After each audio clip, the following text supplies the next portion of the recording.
Grow My Cleaning Company teaches owners of cleaning companies just like you how to grow your company, make more money, and finally take charge of your financial future and your life. This podcast is about automating and creating systems that give you time and money freedom so you can grow like crazy without losing control. Since this is totally free, if you're getting tons of value, want to support us and make sure that you get more of the good stuff, subscribe, rate, and review to this podcast today. Now, on to the show. Hey, Cleaning Nation, good to hang out with you today. This is my twin brother, as you can see, Roger Turner, pulling off the shirt. I think he looks better than me, which makes me sad that there should be some law against that. But anyway, Roger is one of our Elite Graduates Next Level members, but most importantly, a guy that is pretty much kicking butt and taking names. So I just wanted to share his story with you guys because he's great. How about that?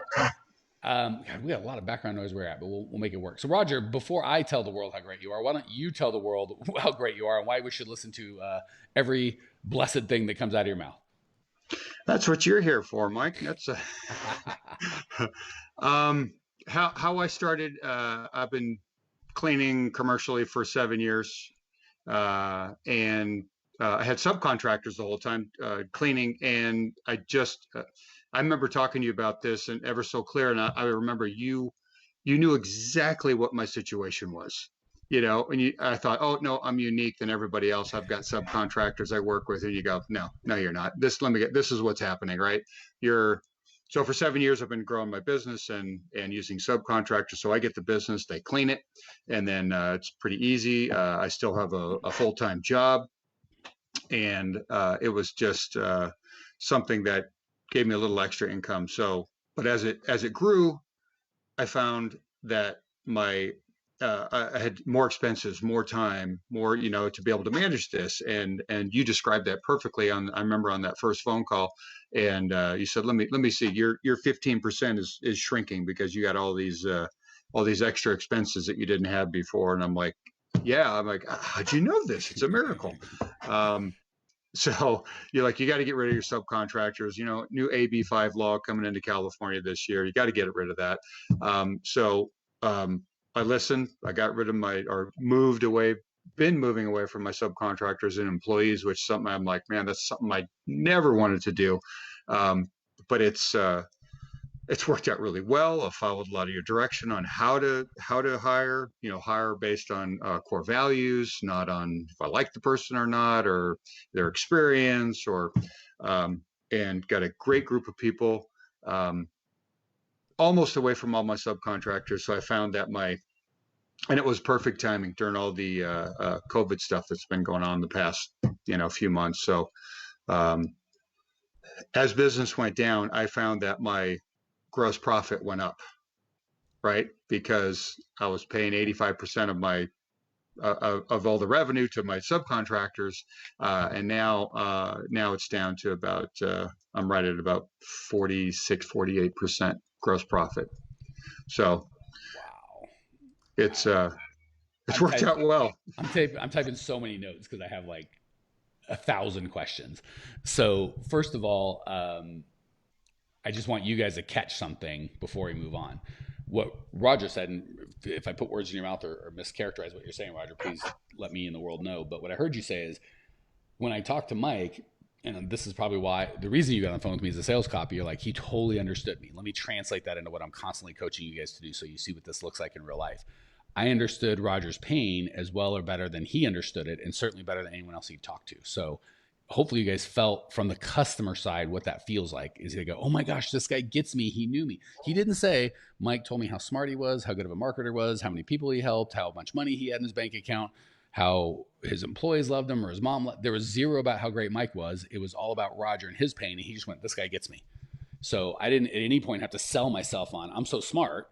As soon as he went, this guy gets me, he goes, he must be a genius, right? That's how our customers work. So you guys, when you were tempted in our sales copy and our sales conversations to tell our prospects and customers how smart we are, how great we are, how good we are cleaning, how we're the best, that's a great way to get them to do this. But as soon as you go, oh, you probably feel like this. How does that make you feel? How does that work out? How does that make your life How's that impact your life? Is it maybe impacting your life like this? They go, holy crap, this guy's a genius, or holy crap, this guy's a genius. Any thoughts or feedback on that before we move into the meat of it? I just didn't want Cleaning Nation to miss that piece. Um, yes, I've had a business coach for a couple years now, and we keep talking about the same thing. I need systems. I need help. I need systems. How do I do this? How do I develop the systems? I've been good at sales, but how do I do all the back end stuff? I don't have a clue on how to do this.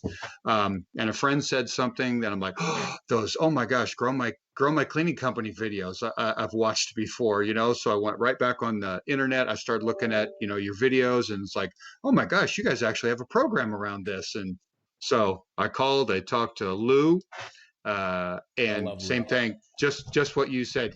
He knew exactly what my pain was. So You know, it was perfect. I signed up then and there, and and I'm like, man, I don't want to drop the cash and do this, but oh my gosh, it's been so worth it. so I love that, just because anytime we drink our own Kool-Aid, and anytime like stuff's working, I want you guys to see it to give you the confidence to do it. So let me catch up on the chat real quick, and then we'll get right back into the 1,000 questions I have for Roger. Denise says, hey, good to see you. Karen says, you need to be a referral agency in CA. So what I want you guys is a listenership to listen to. This isn't about the legal structure of employees versus 1099. That would be missing or what the legal structure is in California and their new laws versus how it works in Arizona. None of that is what we're trying to do here. Roger had a transformational experience which went from a business, and please, if I put words or don't let me get away with, like, correct me, but a business that was growing on the top line and staying the same or shrinking, I'm guessing, on the bottom line, and sucking more time and effort, but not making any more money, to holy crap, I've got more money to pay people. Is that overstated or misstated? Kind of. I was making more money, but the percentages were going down. Okay, so Instead of me getting a true 15%, it was shrinking down to 10% because I just had more overhead. so you were making more dollars but less percent. So had that kept going, at some point we would have capped and gone the other way because the percentage kept shrinking. And I'm Right. assuming More revenue, but less gross profit. Less gross profit and less actual profit. got it. So we moved from more revenue, less gross and net profit, to more revenue, continuing more revenue, more net profit, and more gross profit as a percentage and as a dollars. Yeah. And when this COVID hit, my overall revenue dropped considerably, but my gross profit still went up Okay, which is through this profit. I'm like, oh my gosh, they're right. They're geniuses. You know, I'm like, I was thinking about it all wrong. So that's what he just said is exactly it. But thank you. I'm circling what I'm trying to say. Roger nailed it. It's not I was a referral agency or it wasn't a referral agency or this was legal, and obviously we want to be legal, but that's not the point of this. I'm sure Roger is following the law. It was more of I was thinking about it all wrong. So I don't want people to be writing down, okay, if I have 1099 contractors, I need to set up a referral agency or hire them as W-2. Maybe you do, maybe you don't. I don't know. That's not the point of this. The point of this is I was thinking about it all wrong. That's what I want to unpack for Roger. And like, okay. And it's always that, guys and gals. So, Roger's like, oh, they've got systems and processes. I want to use that. As long as Roger and you, Cleaning Nation, are thinking about your business wrong, the systems and processes will not work. As soon as we get Roger, everybody, Mike Campion, thinking about our business right, then the systems and processes are of massive value. So I just want to say that. Shannon McLean, that's her real name, by the way, Mrs. McLean, in Cleaning Nation, says, hey, Brenda, Marceletta, Diane, Jessica Agate, and Cecilia Espinoza says, you can't clarify this point enough, Mike. Thank you, Cecilia. I feel sometimes I'm screaming into the wind, but when I'm screaming, it's because it's important. All right, back to Roger and his amazing story. So first of all, hopefully you guys he said, someone understood my pain. That's why I bought. So if you guys are ever going to sell an employee, a customer, a vendor, and working with you, if you talk about how great you are, you'll get some set of results. And if you talk about their pain and understanding and they go, holy crap, this guy gets me, you'll get a completely different, better set of results. The second thing I want you to hear Roger saying is he was coachable. It drives me nuts. The people that are struggling and dying constantly feel like I don't need coaching. I have this. The people that are successful and doing well always already have coaches and are ready for more coaching if they're not getting the results that they want. So I want you guys to get that. And again, obviously I own a coaching company, so I'm biased. This has nothing to do with me. I don't care if it's me, somebody else. If you are not coachable and you know everything, you will get that set of results. If you say, I'm constantly wanting more. It's so funny. I did my alumni call for everyone that graduates our program. I just once a month do a call just to check in. Funny thing is, you'd think the people that were out of the program and didn't have any access to me would fill the call, and the people that were in our graduate coaching stuff, like the Next Level Millionaire, wouldn't be there because they already have access to me. It's the opposite. The people that already have access and already kind of don't need to be on that call because it's a little lower level call show up. The people that desperately need to be on the call, they're nowhere to be found. It is, as a coach, I found the people that need the most coaching are the least interested, and the people that need the least coaching are the most interested. And it's kind of like, that's why, right? And just so you guys know, I still spend, as of this recording, 50 grand a year on my own personal education, and I don't go to college. This is from other people that are getting the results that I want, or helping other people get better results, like, so I can be a better coach for you guys. All right. You said you were still working a job when you started all this. Are you still working a full-time job, or are you full-time Yes. cleaning? Okay. Yeah. No, still working a full-time job. How many employees or team members do you have while you're still on your full-time job? Well, January I had 0, and now I'm up to 7 and actively hiring. Beautiful. That's a big boy result for it. I got to be honest with you guys, gals. We've helped many a person transition from full-time job to full-time owner. And they find the growth really skyrockets once they go full-time in their business. So for you to be able to get 7 employees, and we don't have to get into revenue, but I know you're doing the revenue that you're at and the employee level that you're at for having a full-time job is that's big boy, big girl revenue. So is your goal to continue having both, or I'm just interested? Oh no, I want to leave the full-time job. Beautiful. And yeah, Yeah, how far and, are we? and with full-time with the business. So Yeah, I love it. How is that? How are we halfway there? 80% of the way there? 2% of the way there? What do we need? we're at least 50% of the way there. All right, beautiful. Oh yeah. So tell me more. The big thing that you said that everybody should have written down and be furious at me if I don't follow up on this is he said I went from 80% cost of goods sold, meaning if I charge someone $1, it cost me 85. Holy crap. It's a good thing you didn't get on the call with me. Is you got Lou? He would have been nice. I would have been screaming and ranting. I would have been losing my mind at 80%. You'd have been like, he doesn't get me at all. He's just mean. So 85%. So basically, if you, whether it's $1, $100, or $1,000, if you got $1,000 in revenue just to do the cleaning, assuming there's no liability insurance, advertising, cell phones, uniform, whatever, all the nonsense we all understand exists in business. If that was a 0, which is not possible, we had to spend every $1,000 that came in the door, we had to spend 850 just to get the job done before we made a nickel in profit or paid a nickel in overhead, which obviously, by the way, Roger can't see the text, but Cecilia says, wow, he's my hero. Me too. That's why he's here. I wanted you guys to meet him. So apparently you were Cecilia's hero, Roger. I just wanted you to know that. And hi, Cecilia. Okay, so we went from 85%, meaning every $1,000 that came in, $850 went out the door before we paid overhead or the Turner family got a nickel, down to Correct. 45%, give or take. So yeah, so no, so there I'm at 40. It dropped a little bit this for July billing. I don't know why, but it went from 48 to 46. That's my, so I guess cost of goods sold is so it'd be 55. Okay, so 50 to 55 depending on the month. 54, yeah. Okay, so we'll call it 55. So we went from 85 to 55. Yep. So every $1,000 that came in, you made an additional $300. Yeah. Which Now it took a little bit of I had to buy some equipment and things like that, which ate up the initial investment in some of that stuff that ate up some of that, but that's gone down now that I got the initial start, because all those uh, vendors or all the accounts that I took over, I had to put all the equipment, utensils, and all that stuff in there to get them started. So. And then all the fogging, the COVID fogging that I'm doing, all that stuff. I buy all the equipment, and so there's some upfront costs that I had to put into that I have to manage now. But and without getting too deep into accounting, technically, depending on how much you spent and how much each piece was, that could be a balance sheet issue, because really you bought assets that are going to depreciate. So it's not like you traded your cash for something that's worth nothing. You traded your cash for something that's worth money, and those, you still have that, you can sell them. So I don't want to get all into that, but the cash flow piece didn't grow as much. But from the P&L sheet, because I would have had all that initial investment on most of it from what you've told me on my balance sheet. So the P&L, the profit available, would still be high. And even if you chose to take some of that profit, put it into the business for assets, you either gained assets or profit. Either way, awesome. So what was the big?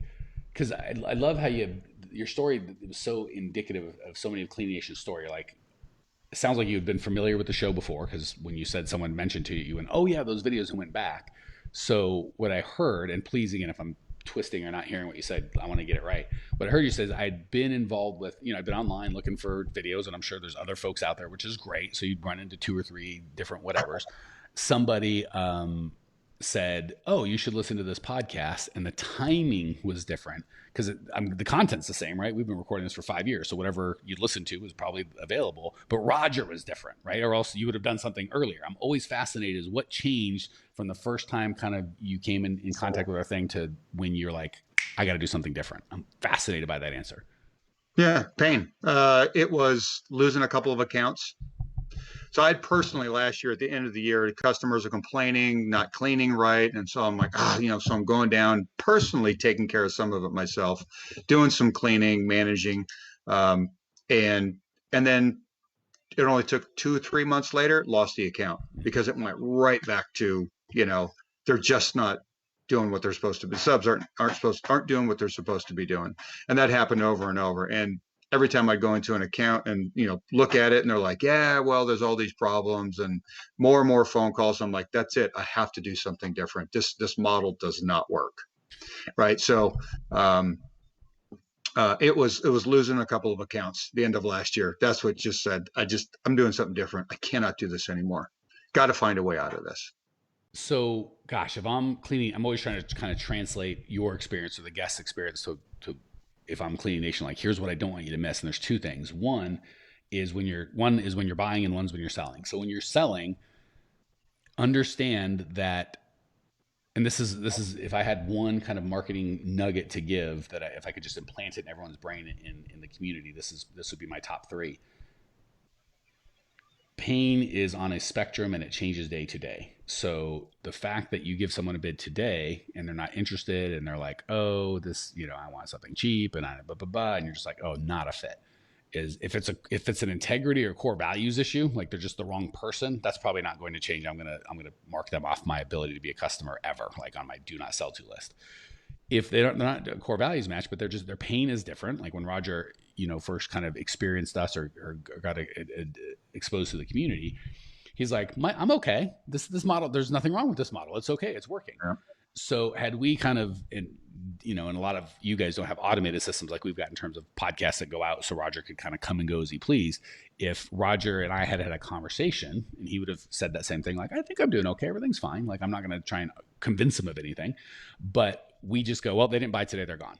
The wrong answer. They didn't buy today, especially if it's on price, because what they're going to do is go to someone that's half the price. And as well as I do, well, that means that guy's doing it for no profit, meaning he's not going to do a good job. So this guy, we know he's going to have pain in 3 months, right? So with Roger, had we had one-to-one marketing, I known he was going to have 2 or 3 of his clients leave and he was going to his pain was going to double, I would have reached out to him when that happened, right?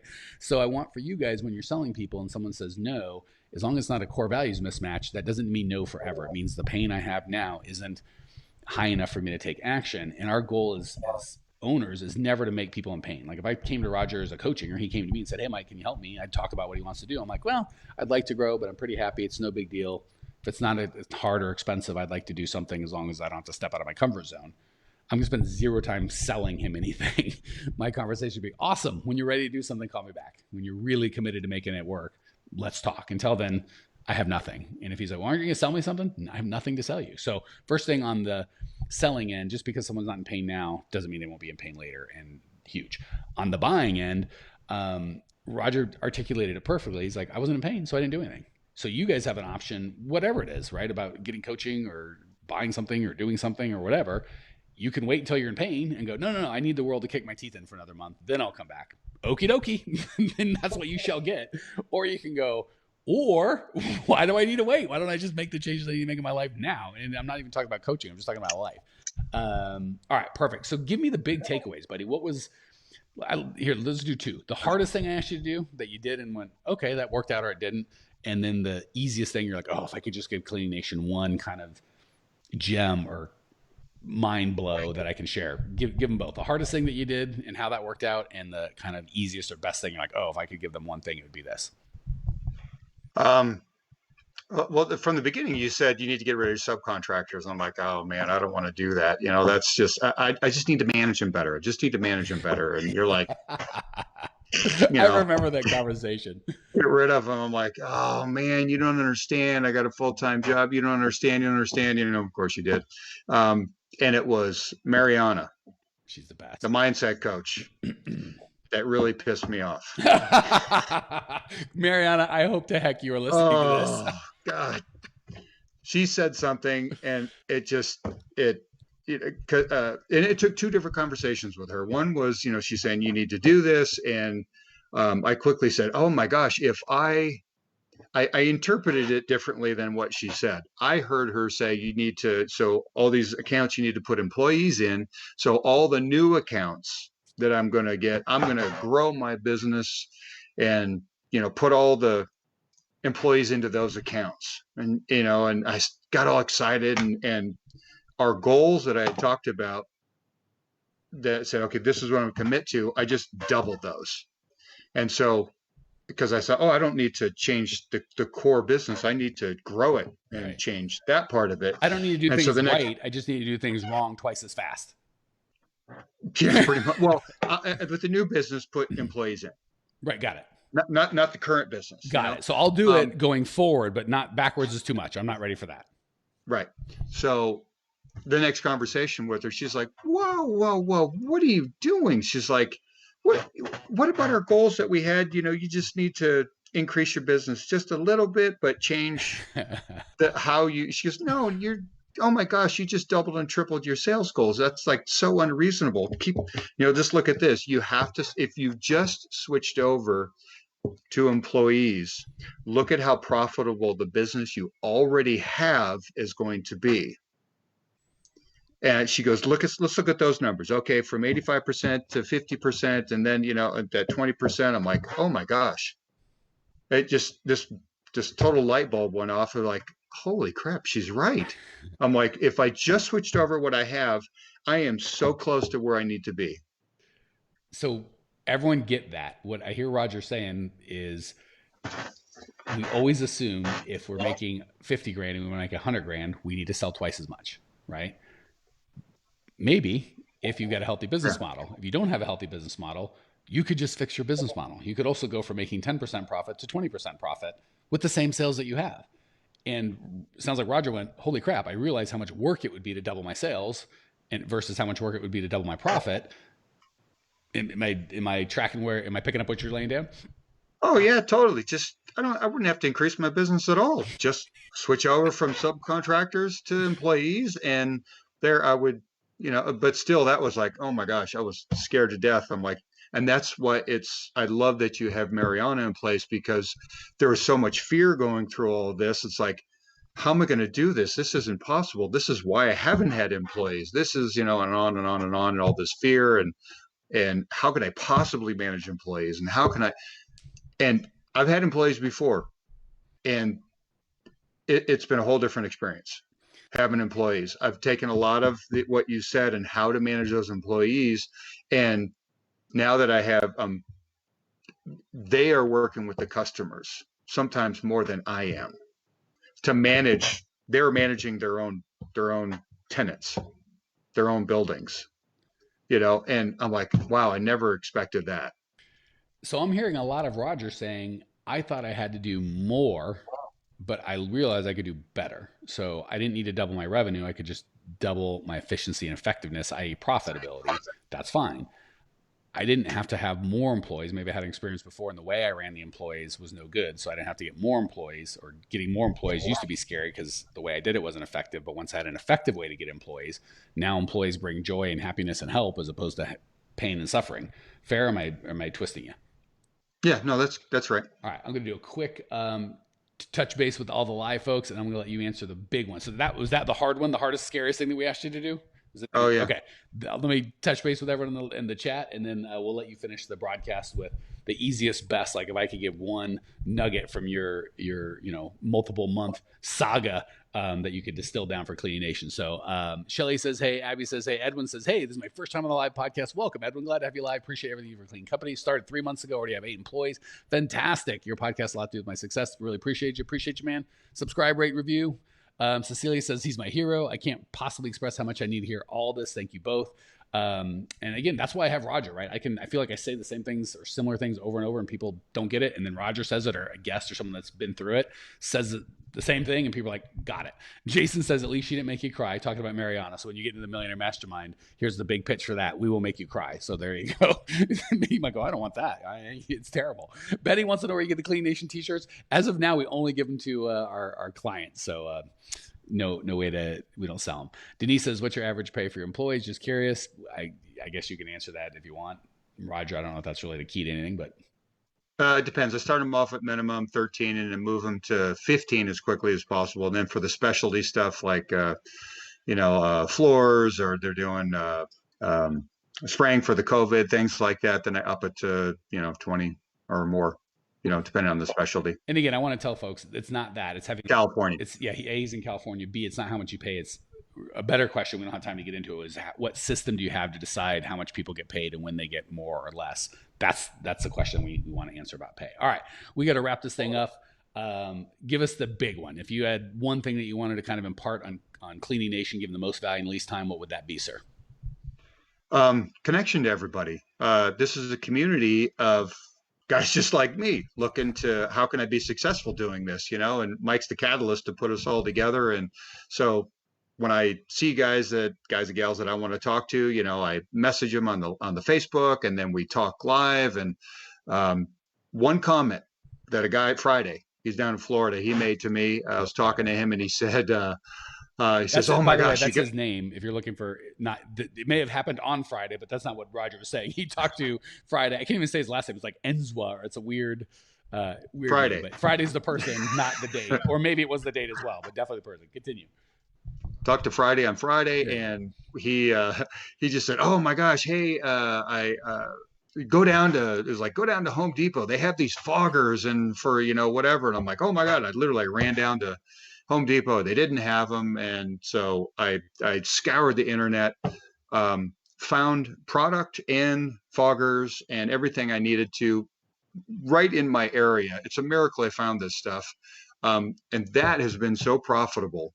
And then talking to other guys that are doing the same thing, that it's like, I can't believe this is such a value add to current customers, to new customers going out, and it's profitable. They see a total value in it, and just one little comment like that, from one of the other members, and it's taken me in a whole different direction with how I can help people, how I can grow my business and be profitable. And, it's amazing to me how, I was just looking to solve this pain over here. And now it's blooming into, my vision of what the business is going to be is growing so much. I love that. The big key I heard out of that is that one thing, right? So you might have 5 conversations with a guy like Friday or someone in the community, or 10. And sometimes 3 or 4 of them might be life-changing, and sometimes 0 to 1 might be. You never know. But if you don't show up and you're not engaged, you'll never get it. So I love, and again, that's really just goes back to the coachability Roger showed at the beginning of constantly trying to look at how I can improve.